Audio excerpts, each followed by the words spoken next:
चलो दोस्तों, आज अनबॉक्सिंग करेंगे। पेटीएम मॉल से मैं बाई किया था। ये है Redmi Note 4 का एक कवर। देखते हैं कैसा कवर है। ये ऑटो फोकस कंपनी का कवर है।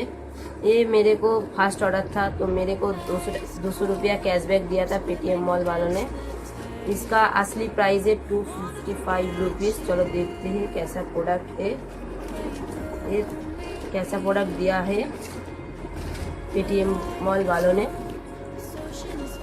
ये है बिल, उसका देख सकते हो आप।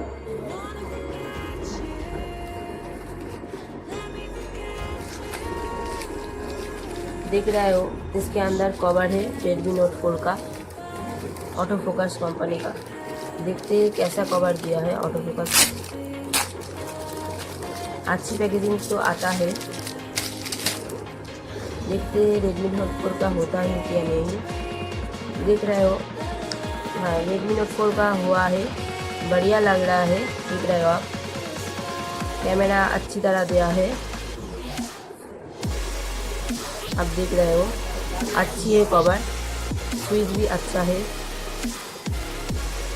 थोड़ा ढीला है। आप देख रहे हो। Do not forget my channel, subscribe, comment and like.